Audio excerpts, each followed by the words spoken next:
Section 2.4, Objective 1, Evaluate a Formula, Part 1. We're going to start off with our first definition here. A mathematical formula is an equation that describes how two or more variables are related. Some examples of these would be the formulas for how to find the area of a circle and circumference of a circle. Area is equal to pi r squared. Circumference is equal to 2 times pi times r.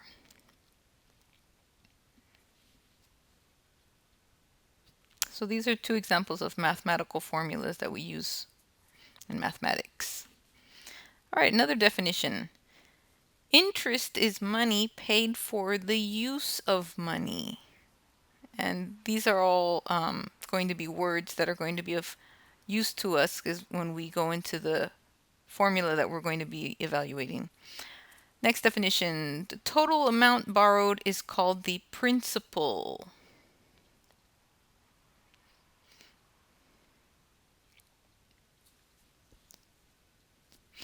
And principal is another term we're going to be using in our formula for simple interest later on.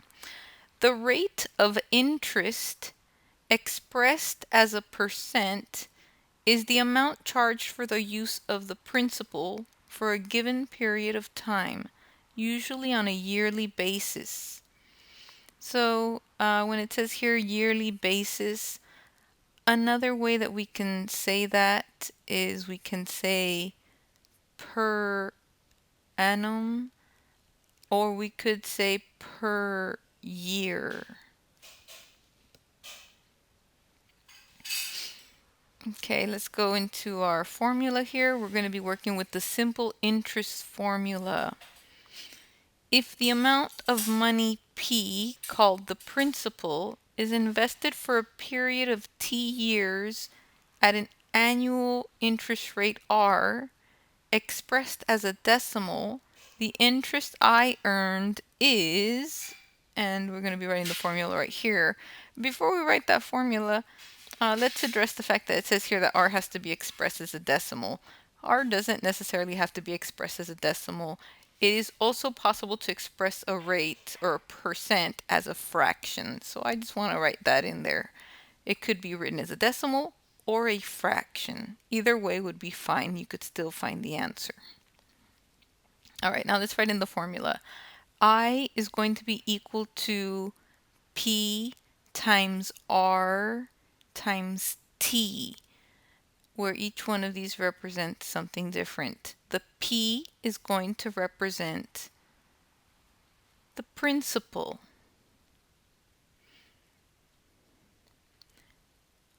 R is going to represent the rate of interest.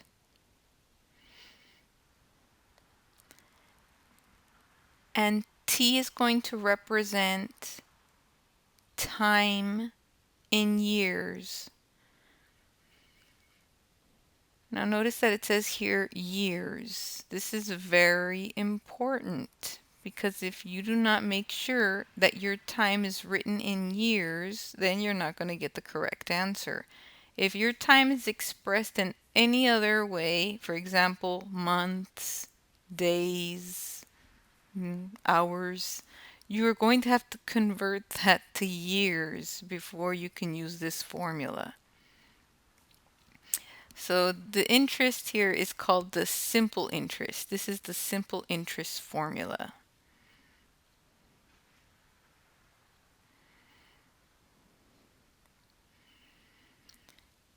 Okay, example 1.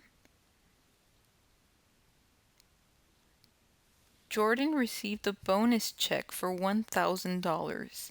He invested it in a mutual fund that earned 6.75% simple interest.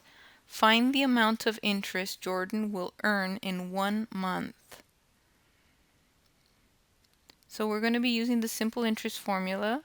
Let's recall what that was. That's I is equal to P times R times T.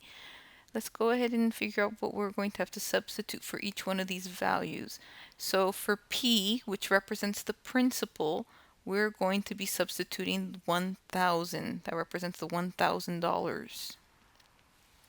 For R, the rate of interest, we're going to be substituting the 6.75%, but we're going to be converting it first to a decimal.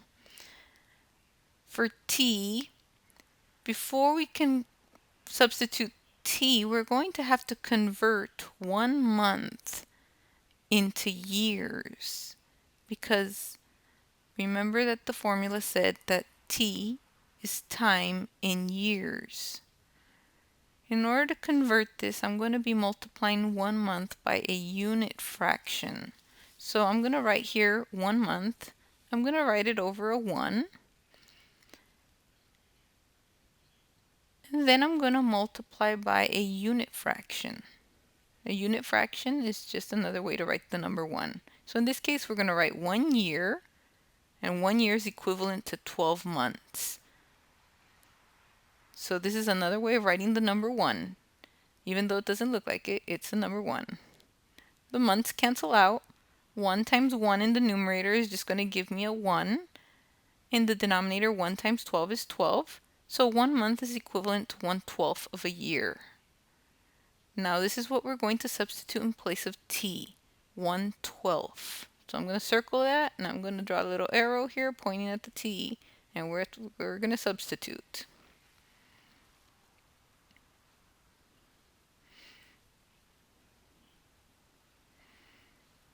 Alright, so simple interest here is going to be 1,000 times 0.0675 times 1/12.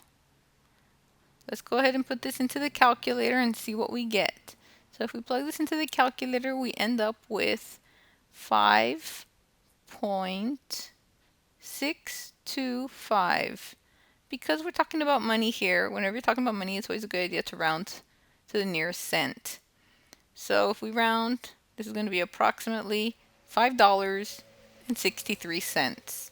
This will be the amount of interest that Jordan will earn in 1 month from this mutual fund. Always remember to write your units.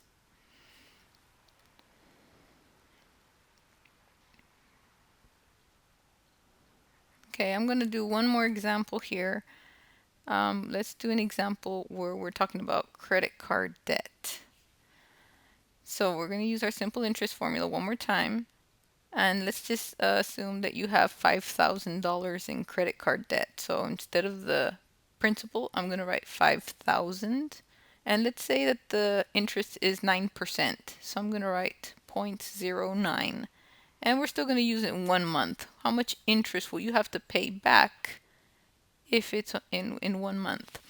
So it looks like here, if we multiply this out, we're going to end up here with $37.50. That's how much interest you will have to pay in 1 month for that credit card debt.